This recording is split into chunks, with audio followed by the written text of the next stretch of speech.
এই এমপি, এই মন্ত্রী, এই মিনিস্টার যদি প্রাইম মিনিস্টারও হয়, আপনাদের কাছে সে নেতা হতে পারে, আল্লাহর গায়েবের মূলনীতি অনুযায়ী ও গোলামের ঘরের গোলাম। তাহলে যত এমপি এই মিথ্যা, এই দুর্নীতির সাথে জড়িত, সে যদি প্রাইম মিনিস্টারও হয়, সে নেতা না গোলাম? একটু জোরে বলেন, নেতা না গোলাম? গোলাম। এটাই আল্লাহর মূলনীতি।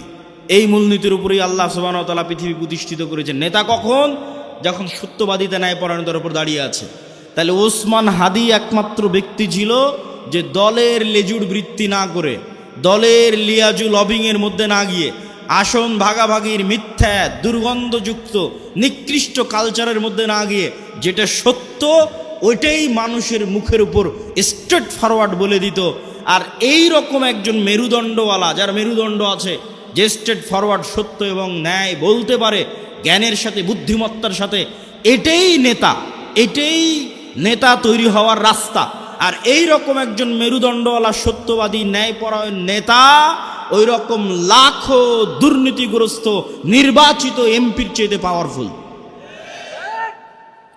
এবং ওই পাশ্চাত্যের আর আমাদের পাশের দাদাবাবুরা, তারা পর্যন্ত ভয় পায় এই রকম নেতাকে।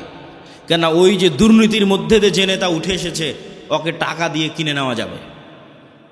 ভারতও ওকে কালকে টাকা দিয়ে কিনে নিতে পারবে, আমেরিকা ওকে কালকে টাকা দিয়ে কিনে নিতে পারবে। ওকে বলবে, তোমার যত দুর্নীতি করার ইচ্ছা করো, টাকা পাচার করে নিয়ে আমার দেশে চলে আসো, আমি যা বলবো তাই শুনবা। তো ও যেহেতু এই দুর্নীতির প্র্যাকটিসের মধ্যেই বড় হয়েছে, তো কোনোদিন দেশের পক্ষে কাজ করবে না, অন্য দেশের গোলামি করবে? অন্য দেশের গোলামি করবে।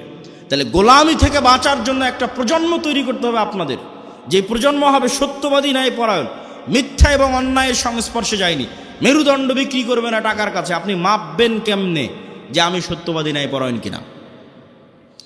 আপনি নিজেকে জিজ্ঞেস করেন যে আপনি আপনার পিতার সম্পত্তিতে আপনার বোনকে ন্যায়ের সাথে সম্পদ দিয়েছেন কিনা? আপনার পিতা আপনার দাদার সম্পত্তিতে আপনার ফুফুকে ন্যায়ের সাথে সম্পদ দিয়েছে কিনা? যদি দেখেন হ্যাঁ, ন্যায়ের সাথে বন্টন হয়েছে, তাহলে আপনার মধ্যে নেতৃত্বের গুণ আছে, আল্লাহর দৃষ্টিতে আপনি নেতা হতে পারবেন। আরও বাকি গুণগুলো অর্জন করলে পূর্ণ নেতা হবেন, কিন্তু মোটামুটি এই গুণটা আছে। আর যদি দেখেন যে না, আপনি ন্যায়ের সাথে বন্টন করতে পারেননি, আপনি নিশ্চিত জেনে রাখেন, আপনি নিশ্চিত জেনে রাখেন, আজকে আপনি আপনার স্ত্রীর সাথে ন্যায় করতে পারেননি, আজকে আপনি আপনার বোনের সাথে ন্যায় করতে পারেননি, আজকে আপনি আপনার পিতা মাতার সাথে ন্যায় করতে পারেননি। ওয়াল্লাহি, আল্লাহর কসম করে বলছি, ওয়াল্লাহি আল্লাহর কসম করে বলছি, যে তার বোন তার ফুফুর সাথে ন্যায় করতে পারেনি, এই ব্যক্তিও যদি নির্বাচিত হয়ে ক্ষমতায় আসে, সেও গত 16 বছরের চেয়ে বড় দুর্নীতিবাজ হবে। তাহলে নেতা তখনই তৈরি হবে যখন ন্যায় এবং সত্যবাদিতা তার রক্তের মধ্যে থাকবে। আর মিথ্যা গোলামির কালচার। ইব্রাহিম আলাইহিস সালাতু ওয়াস সালামের 2 সন্তান, এক সন্তানের নাম ইসহাক, আর এক সন্তানের নাম ইসমাইল। ইসহাককে রেখে দিলেন জেরুজালেমে, আর ইসমাইলকে রেখে দিলেন মক্কায়। ইসমাইল থেকে না মুহাম্মদ পর্যন্ত এই দীর্ঘ সময়ে এই বানু ইসরাইলের সাথে কি হচ্ছে দেখেন, শর্টকাট। ইসহাকের সন্তান ইয়াকুব, ইয়াকুবের সন্তান ইউসুফ, ইউসুফের 11 ভাই মিলে, পিতা মাতা মিলে মিশর। মিশরে ইউসুফের মৃত্যুর পরে ফেরাউনের 300 বছরের গোলামি, ফেরাউনের গোলামি থেকে মুসার হারুনের হাত ধরে মুক্তি, মুসার হারুনের হাত ধরে মুক্তির পরে 40 বছর সিনাই মরুভূমিতে পাগলের মতো ঘুরপাক, 40 বছর পর ইউশা বিন নুনের হাত ধরে জেরুজালেম বিজয়, তারপরে পুনরায় আর এক জালেম বাদশার কারণে জেরুজালেম থেকে বিতাড়িত, তারপরে দাউদ, সুলাইমান এবং তালুতের মাধ্যমে জেরুজালেম বিজয়, জেরুজালেম থেকে সারা পৃথিবীতে শাসন ক্ষমতা প্রতিষ্ঠা, তারপরে আস্তে আস্তে জাকারিয়া, ইয়াহিয়া, ঈসা, মারিয়াম। এই যে দীর্ঘ সময় বানু ইসরাইলের, এই দীর্ঘ সময়ে বানু ইসরাইলের চরম উত্থান পতন হয়েছে, 2-3 বার গোলামির জিঞ্জিরে আবদ্ধ হয়েছে। তার মধ্যে সবচেয়ে বড় গোলামি ছিল ফেরাউনের 300 বছর। এই গোলামির জিঞ্জিরে আবদ্ধ হওয়ার কারণে এরা নবীর সন্তান হওয়ার পরও, ইব্রাহিমের সন্তান হওয়ার পরও, ইসহাকের সন্তান হওয়ার পরও এরা মিথ্যা বলা, ধোকা দেওয়া, 2 নম্বরই রাস্তা শিখে নিয়েছিল। এই জন্য আল্লাহ বলল, শনিবারের দিন তোমরা মাছ ধরবা না। দাউদ কোরআন পড়ে, মাছেরা কোরআন শুনতে আসে, জাবুর শুনতে আসে। এরা করলো কি, শনিবারের দিন মাছগুলো আটকে রেখে দিল, রবিবারের দিন ধরলো। কি পরিমাণ ধোকাবাজ! অথচ এরা নবীর সন্তান, ইব্রাহিমের সন্তান, এই সিলসিলার সন্তান। আর এইদিকে এই যে ইসমাইল থেকে মোহাম্মদ পর্যন্ত এই লম্বা সময়, সেম টাইম, এই লম্বা সময়ে মক্কায় কোনো নদী নাই, মক্কায় কোনো ফল ফসল উৎপাদন হয় না, মক্কা কোনো বড় ব্যবসায়িক কেন্দ্র নয়, মক্কা কোনো বড় রাজনৈতিক কেন্দ্র নয়। ফলত বিশ্বের কোনো পরাশক্তি, না রোমান না পারস্য, কেউ মক্কা দখল করেনি। মক্কা দখল করে কেউ কোনোদিন ইসমাইলের সন্তানদের গোলাম বানায়নি। ফলত ইসমাইল থেকে মোহাম্মদ পর্যন্ত ইসমাইলের সন্তানেরা শিরকে লিপ্ত হলেও 2 নাম্বারি দুর্নীতি, জুয়াচুরি, ধোঁকা এই রাস্তাগুলো থেকে অনেক অনেক দূরে ছিল। এর 2-1টা উদাহরণ আপনি দেখতে পাবেন। Abdul Muttalib, Abu Taleb, Abu Sufian. Abdul Muttalib Muhammad সাল্লাল্লাহু আলাইহি ওয়াসাল্লামের দাদা, ইনি মুশরিক, কিন্তু আব্দুল মুত্তালিবের হিস্ট্রিতে কেউ দেখাতে পারবে না যে ও মিথ্যুক মানুষের সম্পদ মারে নাই, 2 নাম্বারি করে ধোঁকাবাজি করে, এটা দেখাতে পারবে না। আবু তালেব মুহাম্মদ সাল্লাল্লাহু আলাইহি ওয়াসাল্লামের চাচা, মৃত্যু পর্যন্ত ইসলাম গ্রহণ করেনি আল্লাহর নবী এতবার বলার পরেও। কিন্তু আবু তালেব সত্যবাদী ছিল, ন্যায়পরায়ণ ছিল, মানুষকে ধোঁকা দিয়ে, মানুষের টাকা নিয়ে মেরে খাওয়া, জুয়াচুরি, ধোঁকাবাজি এগুলো বুঝতো না। এই জন্য আল্লাহর নবী বলে গেছে, আল আইম্মাতু মিন কুরাইশ। মক্কা বিজয়ের পর প্রায় সব কুরাইশ ইসলাম গ্রহণ করে নিয়েছিল, সব। মক্কা বিজয়ের আগ পর্যন্ত তারা কাফের থাকতে পারে, আল্লাহ নবীর সাথে যুদ্ধ, মারামারি সব কিছু করেছে, কিন্তু মক্কা বিজয়ের পর প্রায় সব কুরাইশ ইসলাম গ্রহণ করে নিয়েছে। আল্লাহ নবী বলেন, আল আইম্মাতু মিন কুরাইশ, আমার উম্মতে যতদিন নেতা হবে, খলিফা হবে, কুরাইশ বংশ থেকে হবে, ইসমাইলের সন্তান থেকে হবে। আবু বকর কুরাইশ বংশের, ওমর কুরাইশ বংশের, ওসমান কুরাইশ বংশের, আলী কুরাইশ বংশের, সব ইব্রাহিমের সন্তান, ইসমাইলের সন্তান। সম্মানিত উপস্থিতি, কি বুঝালাম এটার থেকে?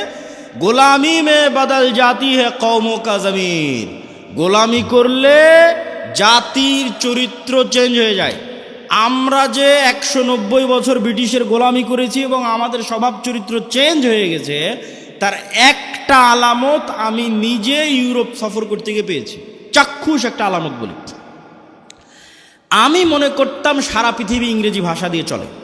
আমাকে যেহেতু কেউ কোনোদিন এই ভুলটা ভেঙে দেয়নি, আমি যেহেতু নিজে প্র্যাকটিক্যালি আমার এই ভুল ধরা পড়েছে, ফলত আমার রিয়েলাইজেশন অনেক গভীর। তো আমি মনে করতাম সারা পৃথিবী ইংরেজি দিয়ে চলে। ইংল্যান্ডেও থাকলাম প্রায় 1 বছর।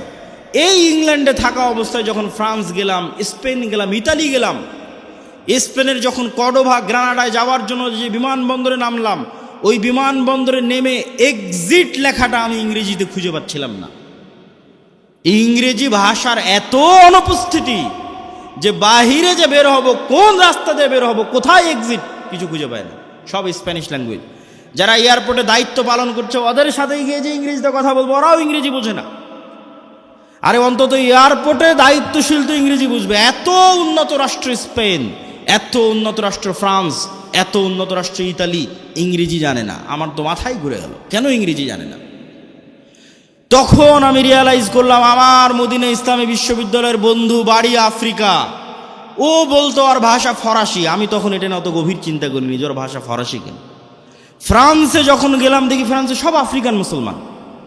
ফ্রান্সে ভারত পাকিস্তানের মুসলমান কম, আফ্রিকার মুসলমান বেশি। ইংল্যান্ডে আবার ভারত পাকিস্তানের মুসলমান বেশি, আফ্রিকার মুসলমান কম। তখন সব রহস্য ভেদ হয়ে গেল যে ওর ভাষা কেন ফরাসি আর আমার কাছে কেন ইংরেজির এত গুরুত্ব, জন্মগত কেমনে অটোমেটিক। সবাই আমাদের দেশের মানুষ জানে যে ইংরেজি অনেক গুরুত্বপূর্ণ ভাষা, অথচ ইউরোপের অধিকাংশ দেশ ইংরেজির কোনো ভ্যালুই নাই, দামই নাই। ওরা এতটা অহংকারী, ফ্রান্স, ইতালি, স্পেন, জার্মান এতটা অহংকারী, ওরা ইংরেজি শিখবেই না। তাহলে আমি কেমনে জন্মগত মেনে বুঝে নিলাম যে ইংরেজি গুরুত্বপূর্ণ? এটাই 200 বছর যে আমরা ব্রিটিশের গোলামি করেছি, গোলামি মে বদল জাতি হে কওমো কা জমির, আমরা নিজের অজান্তেই ওর গোলামির প্রভাব বহন করতেছি। আমি আব্দুল্লাহ নিজের অজান্তেই, আমার পূর্বপুরুষ 190 বছর ব্রিটিশের গোলাম ছিল, তার প্রভাব আমি আমার অজান্তে বহন করতেছি। আর আমার ওই বন্ধু যে আফ্রিকায় বাড়ি, ও ওর অজান্তে ইউরোপীয় উপনিবেশের গোলামির চিহ্ন বহন করতেছে। ঠিক এই যে আপনি দেখতেছেন মুসলমানরা মারামারি, কাটাকাটি, এই যে গণতন্ত্রের কালচার টিকিয়ে রাখা আছে, যেন এখানে আর সুদের কালচার টিকিয়ে রাখা আছে, যেন একটা মুসলমান নেতা সত্যবাদী, ন্যায়পরায়ণ বের হয়ে আসতে না পারে, সব যেন মিথ্যুক আর দুর্নীতিবাজ বের হয়। এই জন্যই গণতন্ত্র দিয়ে রাখা আছে, এই জন্যই সুদী ব্যবস্থা দিয়ে রাখা আছে। কেননা এই কালচারের মধ্যে থাকলেও মিথ্যুক দুর্নীতিবাজ হবে। আর 190 বছর ব্রিটিশের গোলামিতে ওটাই শিখেছে। কেন গোলাম তো একটা রুটির জন্য মারামারি করে, গোলাম একটা রুটির জন্য আরেকজনকে হত্যা করে দিতে পারে। তাহলে এই যে গোলামির কালচার, এই গোলামির কালচার যতক্ষণ আপনি না ভাঙবেন, যেটা আমরা বহন করছি আমাদের অজান্তে ব্রিটিশদের গোলামির কারণে, যেমনটা বানু ইসরাইলরা ফেরাউনের গোলামি থেকে শিখেছিল, এই কালচার আমাদের ভাঙতে হবে। এই কালচার যতক্ষণ না ভাঙতে পারবেন, নেতা হতে পারবেন না। সত্যবাদী ন্যায়পরায়ণ হন, ইসমান হাদির মতো অটোমেটিক নেতা হয়ে যাবেন। আর এই গণতন্ত্রের কালচারে এইরকম সত্যবাদী ন্যায়পরায়ণ নেতা সহ্য করার মতো ক্ষমতা এই আধিপত্যবাদী দখলদারি শক্তির নাই, ফলত গুলি করে উড়িয়ে দিবে। সম্মানিত উপস্থিতি, পয়েন্ট নাম্বার 3, আমাদের 1 নাম্বার পয়েন্ট ছিল অর্থনৈতিক মুক্তি লাগবে গোলামি থেকে মুক্তির জন্য। 2 নাম্বার পয়েন্ট ছিল সত্যবাদী ন্যায়পরায়ণ হতে হবে। পয়েন্ট নাম্বার 3, ইমান বিল গায়েব এবং গায়েবী মদদ। একটা মূলনীতি আজকে এখান থেকে মুখস্থ করে যান, আল্লাহর আসমানি সাহায্য ছাড়া ইসলাম এবং মুসলমানদের বিজয় অসম্ভব, ফুল স্টপ। দুনিয়াবি শক্তি দিয়ে ইসলাম এবং মুসলমানদের বিজয় অতীতে কোনোদিন হয়নি, ভবিষ্যতে কোনোদিন হবে না, ফুল স্টপ। নবীদের হয়নি, আমার আপনার হবে না। মুসা দুনিয়ার শক্তি দিয়ে বিজয় লাভ করেনি, ইউশা বিন নুন দুনিয়ার শক্তি দিয়ে বিজয় লাভ করেনি, দাউদ সুলাইমান দুনিয়ার শক্তি দিয়ে বিজয় লাভ করেনি। মুহাম্মদ সাল্লাল্লাহু আলাইহি সাল্লাম বদরে, উহুদে, খন্দকে, বদরে মক্কার কাফের মুশরিক 1000, মুহাম্মদ সাল্লাল্লাহু আলাইহি সাল্লাম 300, উহুদে মক্কার কাফের মুশরিক 2000, মুহাম্মদ সাল্লাল্লাহু আলাইহি সাল্লাম 700, খন্দকে মুহাম্মদ সাল্লাল্লাহু আলাইহি সাল্লাম 700 থেকে 1000। আর মক্কার কাফের মুশরিক শুধু নয়, সারা আরবের কাফের মুশরিক একত্রিত হয়েছে 10,000। খন্দকের যুদ্ধে কোনো দুনিয়াবী শক্তি নাই যা মুহাম্মদ সাল্লাল্লাহু আলাইহি সাল্লামকে জয় লাভ করাতে পারে। এত অসম যুদ্ধ পৃথিবীতে হয় না, কিন্তু এই প্রত্যেকটা যুদ্ধে মুহাম্মদ সাল্লাল্লাহু আলাইহি সাল্লাম জয় লাভ করেছে দুনিয়াবী শক্তিতে না কার সাহায্যে? আল্লাহর সাহায্যে। আর একটা যুদ্ধে সাহাবীরা মনে করেছিল যে আজকে আমরা দুনিয়ার শক্তি দিয়ে জিতবো, ওই যুদ্ধের নাম হুনাইন। মক্কা বিজয়ের পরে এই যুদ্ধ হয়েছিল। মক্কা বিজয় যখন সব মুসলমান হয়ে গেছে, 12,000 সাহাবী হুনাইনের যুদ্ধে, আল্লাহর নবী নিজে চোখে কোনোদিন দেখেইনি, তার পিছে 12,000 মানুষ দাঁড়িয়ে আছে। সাহাবীরা কোনোদিন দেখেনি 12,000-এর জামাত। 300 জন নিয়ে যুদ্ধ করেছে, 700 নিয়ে যুদ্ধ করেছে, 1000 নিয়ে যুদ্ধ করেছে, আজকে হুনাইনে 12,000। তখন সবার আল্লাহর উপর, মুহাম্মদ সাল্লাল্লাহু আলাইহি ওয়াসাল্লাম বাদ দিয়ে অধিকাংশ সাহাবীর আল্লাহর উপর ভরসা কমে নিজেদের উপর ভরসা চলে এসেছে। যে আজকে হাই কনফিডেন্স, মক্কা বিজয় করেছি আর এখন হুনাইনের যুদ্ধ আমাদের পরাজিত করে কে? আর হুনাইনের যুদ্ধ শুরু হওয়ার আধা ঘন্টা পার হয়নি, 1 ঘন্টা পার হয়নি, সব দৌড়ে দৌড়ে পালাচ্ছে। তাহলে নবীর জীবদ্দশায় দুনিয়ার শক্তিশালী হওয়ার পরেও বিজয় হচ্ছে না পরাজয় হচ্ছে? একটু জোরে বলেন তো, জয় হচ্ছে না পরাজয় হচ্ছে? নবীর জীবদ্দশায় দুনিয়ার শক্তিতে বিজয় হচ্ছে না। কার সাহায্য লাগে বিজয়ের জন্য? আল্লাহর সাহায্য লাগে। এই আল্লাহর সাহায্য পাওয়ার সিক্রেট যতদিন না জানবেন, আর এই সিক্রেট যতদিন বাস্তবে প্রয়োগ না করবেন, ততদিন দুনিয়ার রাস্তা দিয়ে আপনি যতই চেষ্টা করেন আপনার বিজয় হবে না। এটা নিশ্চিত জেনে রাখেন। আপনার ভরসা দুনিয়ার উপর দেখেই তো আপনি চেষ্টা করতেছেন যে হ্যাঁ, মন্দিরগুলো পাহারা দিয়ে যদি ভোট পাওয়া যায়। মন্দির পাহারা কেন? আপনি যদি প্রত্যেকটা হিন্দুকে একটা করে মন্দির বানিয়ে দেন, দিয়ে যদি মনে করেন দুনিয়ার শক্তি দিয়ে ইসলামকে বিজয় করবেন, আপনার ব্যক্তি স্বার্থ আদায় হতে পারে। দুনিয়ার শক্তি দিয়ে ইসলাম বিজয় হয় না, হয়নি, কিয়ামত পর্যন্ত হবে না। তাহলে ইসলাম বিজয় হবে কোনটা? যেটাতে আল্লাহর সাহায্য আসবে। আল্লাহর সাহায্য পাওয়ার শর্ত পূরণ করেন, ইসলাম বিজয় হবে। আর আল্লাহর শর্ত পাওয়ার সাহায্য পূরণ করবেন না, আল্লাহর ঠেকা পড়েছে, আপনাকে দিয়ে ইসলামকে বিজয় করতে হবে। আল্লাহ বলেছে, ইউরিদুনা লিইউতফিউ নূরাল্লাহ ওয়াল্লাহু মুতিম্মু নূরিহি ওয়ালাউ কারিহাল কাফিরুন। ইসলাম আল্লাহর নূর, আর এই নূর সারা পৃথিবীতে বিজয়ী হবে, এটা আল্লাহর ওয়াদা। বলেন আল্লাহু আকবার। হুয়াল্লাযী আরসালা রাসূলাহু বিল হুদা ওয়া দীনিল হক লিইয়ুযহিরাহু আলাদ দীনি কুল্লিহি। আমি এই দিন মুহাম্মাদের উপর অবতীর্ণ করেছি, এই দিন সারা পৃথিবীতে বিজয়ী হবে। বলেন আল্লাহু আকবার। এটা আল্লাহর ওয়াদা।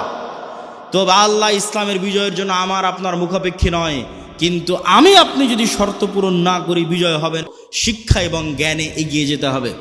ঈমান বিল গায়েবের উপর বিস্তারিত আলোচনা বহু বক্তব্যে করেছি। আজকে যা আলোচনা করছি সব আল্লাহর পথে যাত্রা এই বইয়ের মধ্যে আছে। ঈমান বিল গায়েবের বিস্তারিত আলোচনা ওই আল্লাহর পথে যাত্রা বইয়ের মধ্যে আছে। প্রত্যেক মসজিদে, প্রত্যেক স্কুল, কলেজ, ইউনিভার্সিটিতে এই বইয়ের উপর পাঠচক্র হওয়া উচিত। 2 পৃষ্ঠা করে, 1 পৃষ্ঠা করে প্রত্যেক মসজিদে প্রতি সপ্তাহে অন্তত একদিন সবাই মিলে 2 পৃষ্ঠা পড়ে বোঝার চেষ্টা করবেন কি বলা আছে এই বইয়ের মধ্যে। এই বই থেকে আমাদের আল্লাহর পথে যাত্রা তথা আল্লাহর সাথে সম্পর্ক, ঈমান বিল গায়েবের যাত্রাটা শুরু হবে। 2 নাম্বার শর্ত কি পূরণ করতে হবে? সৎ আমল। দেখেন মুহাম্মদ সাল্লাল্লাহু আলাইহি ওয়াসাল্লাম বদরের যুদ্ধের দিন এত লম্বা সালাত, এত লম্বা দোয়া, এত লম্বা রাতের সালাত যা আবু বকর রাদিয়াল্লাহু তাআলা আনহু পর্যন্ত ক্লান্ত হয়ে গেছে। আল্লাহর নবী, আপনি নবী, আপনার এত রাতের সালাতের প্রয়োজন? আল্লাহর নবী কেন রাতের সালাতে দাঁড়িয়ে আছে জানেন? আল্লাহর নবী আমার আপনার চেয়ে গায়েব বেশি জানে। আমার আপনার চেয়ে গায়েবের মূলনীতি ওনার জানা আছে। আল্লাহ ওনাকে ওহির মাধ্যমে জানিয়ে রেখেছে। সেটা কি? সেটা হচ্ছে তুমি বদরের যুদ্ধে তোমার শক্তি দিয়ে জিততে পারবে না। মুহাম্মদ, তোমার শক্তি দিয়ে বদরে বিজয় হবে না। বদরে বিজয় হবে কার সাহায্যে? আল্লাহর সাহায্যে। আর আল্লাহর সাহায্য পাওয়ার সিক্রেট হচ্ছে রাতের সালাত। তুমি আল্লাহর সাহায্য পেতে চাও, যত বড় নবী হও রাতের সালাতে দাঁড়াতে হবে। ফাতাহাজ্জাদ বিহি নাফিলাতাল লাক আসা ইয়াবআসাকা রাব্বুকা মাকামাম মাহমুদা। তুমি সর্বশ্রেষ্ঠ নবী হওয়ার পরও আল্লাহর সাহায্য আসমান থেকে দুনিয়াতে আনার জন্য শ্রেষ্ঠতম নবী হওয়ার পরও তোমাকে রাতের সালাতে ঘন্টার পর ঘন্টা দাঁড়িয়ে থাকতে হবে। আর বাংলার মানুষেরা স্বপ্ন দেখে নামাজ 5 ওয়াক্ত সালাত আদায় না করেই খালি ভোট দিয়ে ইসলামকে বিজয় করে দিবে। অসম্ভব, এটা অসম্ভব, ইম্পসিবল। আপনাকে ন্যূনতম আল্লাহর সাহায্য পাওয়ার পূর্ব শর্ত পূরণ করতে হবে। সেই পূর্ব শর্তের 2 নম্বর হচ্ছে সৎ আমল।